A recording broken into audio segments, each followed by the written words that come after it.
and border czar Kamala Harris. Did you watch this yesterday?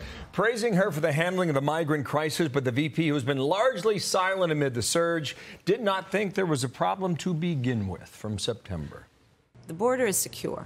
We have a secure border in that is a priority for any nation, including ours and our administration. The thing that I'm so presumptuous to say proud of, but proud of the Vice President, she went beyond the United States and contributors to try to get the rest of the world to say, look, this makes sense. And, you know, she got commitments of 3.5, is it?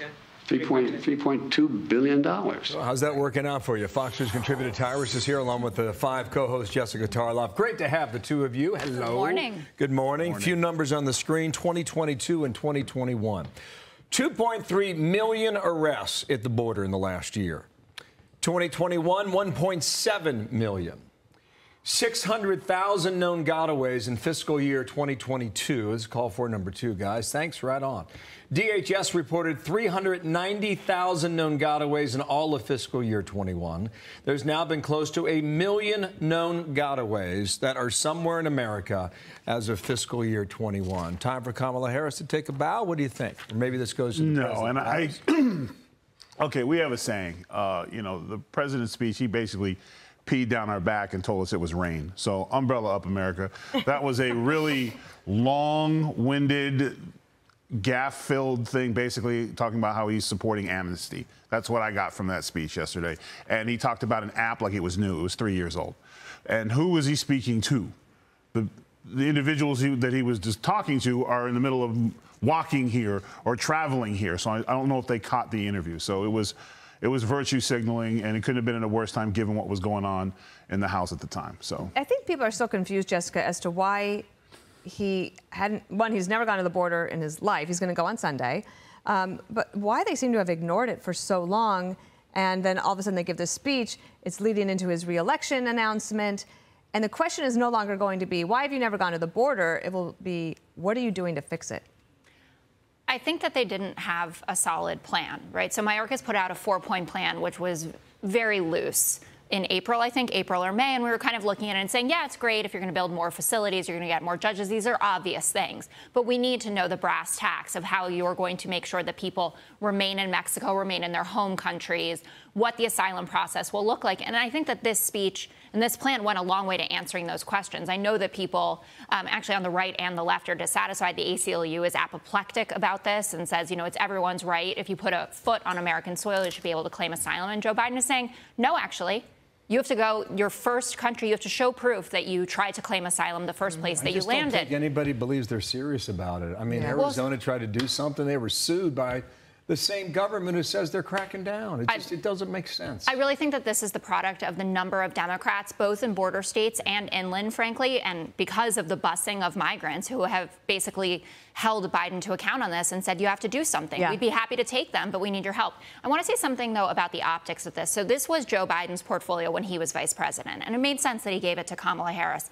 I really wish that she had been front and center in delivering this, so that she could stand up there and say, we have a plan. And I don't know how that was decided, if he just wanted that moment, but the optics of her standing behind him and saying nothing really didn't help her. But to further the point here, and then we're going to move on to another story, but if this was in his portfolio as vice president, he never went to the border then either. I mean, it's weird. It's mind-numbing as to how this happens. It's not mind-numbing. Listen, the border's a big deal. It's just pee down the back. Correct. The border's a big deal. So too is inflation. They're dealing with this. Cardi B's got some things to say, right? She tweeted, "Nah, grocery shopping prices are ridiculous right now. You might as well eat outside." And she had more to say.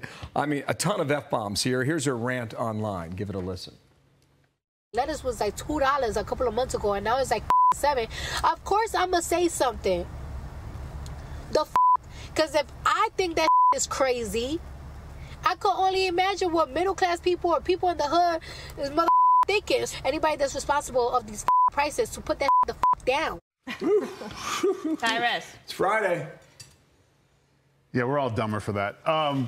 Listen, it's probably going to be a great rap song, and it's awesome that she cares about the price of lettuce, and it was frustrating. But this is why you got to use your publisher and directors and stuff when you want to make a message that people can get and take seriously.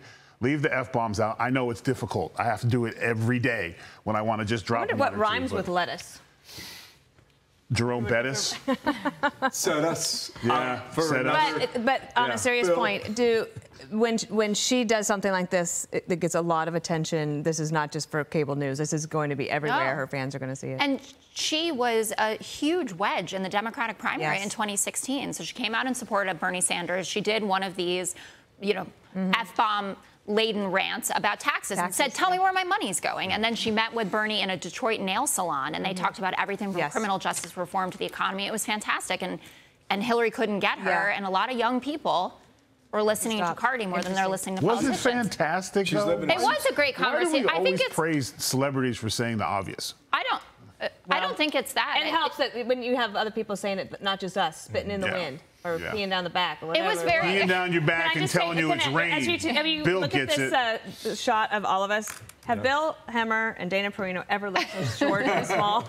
It's because I'm willing to say Bill probably not. You, yes. Yes. Okay. Well, happy New Year to you. Thank you, Tom. Good to see you. Thanks for being here. I'm Steve Doocy. I'm Brian Kilmeade. And I'm Ainsley Earhart. And click here to subscribe to the Fox News YouTube page to catch our hottest interviews and most compelling analysis.